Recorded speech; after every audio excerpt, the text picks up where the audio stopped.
علی بھائی اگلا سوال ہے 9 ذی الحجہ یعنی یوم العرفہ کے دن کے روزے کی کیا فضیلت ہے، اور یہ بھی بتا دیں کہ یہ روزہ سعودی عرب کی تاریخ کے مطابق رکھا جائے گا یا اپنے اپنے ملکوں کی تاریخ کو فالو کریں گے؟ دیکھیں کچھ تو میں نے پہلے عرض کر دیا، اسی میں ایڈ کر دیتا ہوں، آپ نے اپنے ملک کے اعتبار سے ہی رکھنا ہے۔ فضیلت تو میں نے بتا دی مسلم شریف میں کہ 2 سال کے گناہوں کا کفارہ ہے، اور یہ صغیرہ گناہ ہے، کبیرہ گناہ توبہ سے معاف ہوں گے۔ اس کو سپورٹیو حدیث ہے صحیح مسلم کی کہ اگر کبیرہ گناہوں سے بچا جائے تو ایک نماز سے دوسری نماز، ایک جمعے سے دوسرا جمعہ اور ایک رمضان سے دوسرا رمضان درمیان کے گناہوں کا کفارہ ہے، اگر کبیرہ گناہوں سے بچا جائے۔ اب ایک شخص نے ایک جمعہ پڑھا اور اگلا جمعہ پڑھا اور بیچ میں ایک نماز بھی چھوڑ دی تو کبیرہ گناہ اس نے کر لیا نا۔ تو کبیرہ گناہ جو ہیں وہ توبہ سے معاف ہوں گے اور اپنی اصلاح کرنے سے، صغیرہ گناہ آٹومیٹکلی معاف ہو جاتے ہیں بغیر توبہ کے بھی، نیک اعمال کی وجہ سے، جو قرآن پاک میں ہے نا کہ نیکیاں جو ہیں وہ گناہوں کو مٹا دیتی ہیں۔ وہ کون سے گناہ؟ جو چھوٹے موٹے انسان سے لا علمی میں چھوٹے موٹے گناہ ہو جاتے ہیں۔ یہ علیحدہ بات ہے کہ آلموسٹ جتنے گناہ ہیں وہ کبیرہ ہی ہیں جن سے توبہ کیے بغیر چارہ نہیں ہے۔ بخاری مسلم سے کم از کم میں نے 20 گناہ، اور قرآن پاک میں بھی سمجھ لیں 8-10 گناہ تو آئے ہوئے ہیں، شرک، ماں باپ کی نافرمانی، قتل نہ حق، زنا، یہ تو قرآن میں آیا ہے، شراب نوشی، جوا، جادو، یہ وہ سارے بڑے بڑے، غیبت، چغلی، وعدہ خلافی، آلموسٹ جتنے گناہ آپ کو نام آپ لے سکتے ہیں وہ سارے کبیرہ گناہ ہیں۔ تو ان سے آپ نے اگر بخشش کروانی ہے توبہ اور اپنی اصلاح کرنے سے،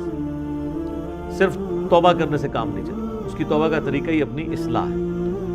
تو یہ صغیرہ گناہوں کے اگینسٹ ہے۔ وہ اکثر لوگ اعتراض کرتے ہیں جی گزشتہ اور آئندہ کے لیے ایک کہ آئندہ کے گناہ بھی معاف ہو جائیں گے، وہ آپ جن گناہوں کی معافی سمجھ رہے ہیں نا وہ تو اس سے ہونے ہی کوئی نہیں ہے، وہ تو ویسے ہی نماز پڑھنے سے آئندہ کے گناہ تو معاف ہوں گے ایک فضیلت کے طور پہ۔ اس لیے بعض محدثین نے اس کا ترجمہ یہ کیا ہے کہ 2 سال کے گناہوں کا کفارہ ہے۔ تو یہ بامحاورہ بھی بات ہو سکتی ہے، تعویل اس کی بھی کی جا سکتی ہے۔ رہا کہ سعودیہ کے مطابق کرنا ہے تو یہ تو ان 15-20 سالوں کی ایک زیادہ مصیبت ہے۔ ادروائز اگر آپ 8 سے 40-50 سال پہلے جائیں، جب یہ سیٹلائٹ ٹی ویز کا سلسلہ ہمارے علاقوں میں یہاں شروع نہیں ہوا تھا، ریئل ٹائم ڈیٹا نہیں آتا تھا، تو اس وقت تو ہمیں پتہ ہی نہیں ہوتا تھا کہ آج سعودیہ میں یوم عرفہ ہے یا نہیں ہے۔ تو اگر پہلے آلموسٹ 1400 سال کے مسلمان اپنے اپنے علاقوں کے مطابق یوم عرفہ کو لے کے چل رہے ہیں، تو اب بھی وہی آپ شریعت بدل تو نہیں جانی ہے۔ اس میں زیادہ رسک ہے کہ کوئی کہ جی میں سعودیہ کے مطابق رکھوں گا کیونکہ اس وقت ہے، تو وہ تو بخاری مسلم میں حدیث ہے کہ حاجیوں کے اوپر تو یوم عرفہ کا روزہ ویسے ہی نہیں ہے۔ نبی علیہ السلام حج کے دوران صحابہ نے آپ کو پیالہ مشروب کا پیش کیا، یہ چیک کرنے کے لیے آپ نے روزہ تو نہیں رکھا، تو آپ نے پی لیا تو صحابہ کو پتہ چل گیا کہ غیر حاجی کے لیے روزہ ہے، حاجی کے لیے نہیں ہے۔ ایون یہ سیٹلائٹ ٹیکنالوجی جب تک نہیں تھی تو مکے کے اندر جو لوگ تھے ان کو یہ آئیڈیا تھا، مدینے والوں کو بھی نہیں پتا ہوگا کہ مکے کا کب بن رہا ہے یہ سلسلہ یوم عرفہ کا، اگر ان میں آپس میں ڈفرنس آ جاتا ہے۔ آج چونکہ ریئل ٹائم ڈیٹا آ رہا ہے اس لیے یہ فتنے بھی زیادہ کھڑے ہو رہے ہیں جی سعودیہ کو دیکھیں گے، سعودیہ کو دیکھیں گے، سعودیہ کو کوئی دیکھیں گے، 10 محرم بھی یہاں کی ہوگی، رمضان بھی یہاں کا ہوگا، عیدیں بھی یہاں کی ہوگی، سعودیہ کو نہیں آپ نے دیکھنا۔ آپ نے اپنے علاقے کے مطابق یہ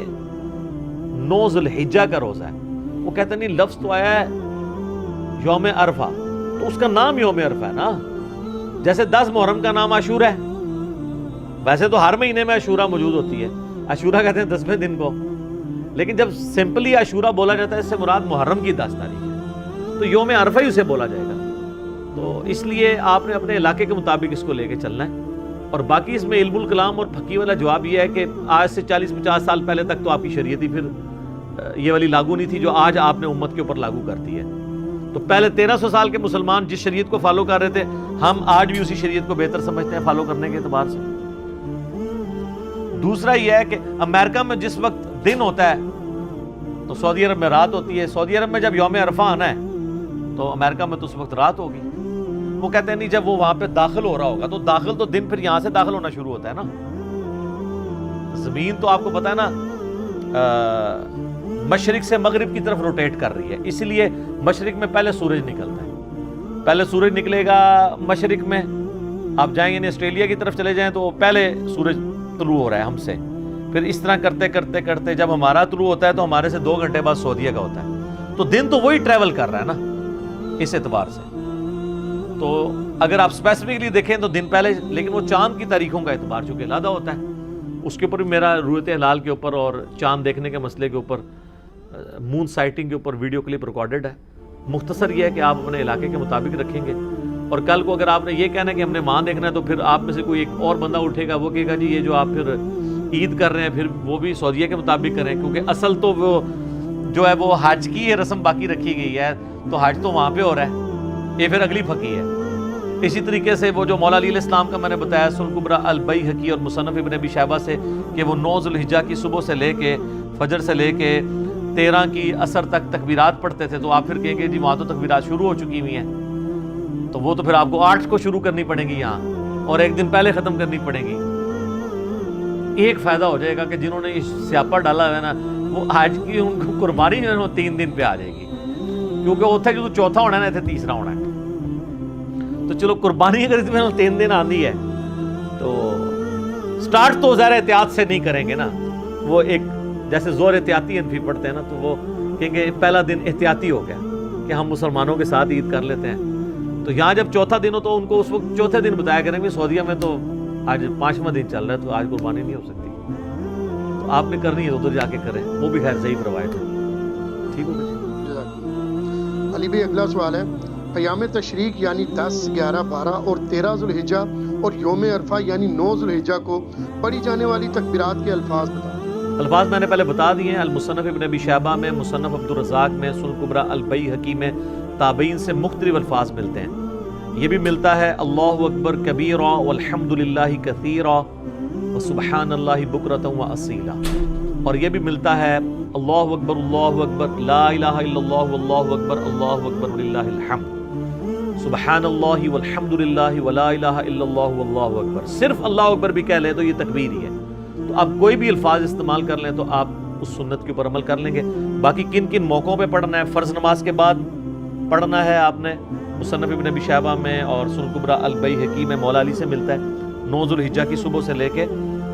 13 کی عصر تک ہر فرض نماز کے بعد. اور امام بخاری نے تو صحیح بخاری میں چیپٹر کی ہیڈنگ میں تعلیقاً لیا ہے کہ امام باقر جو تھے وہ عام نفلی نمازوں کے بعد بھی تکبیرات بلند کرتے تھے, اور اسی ہیڈنگ میں لیا ہے کہ حضرت ابو ہریرہ اور ابن عمر رضی اللہ عنہما جو ہے وہ بازاروں میں چلتے ہوئے تکبیرات کو بھی بلند کرتے تھے. تو یہ سارے وہ مواقع ہیں جس پہ آپ نے تکبیرات بلند کرنی. ایون آپ عید کی نماز پڑھنے کے لیے جا رہے ہیں تو آپ تکبیرات کو بلند کریں.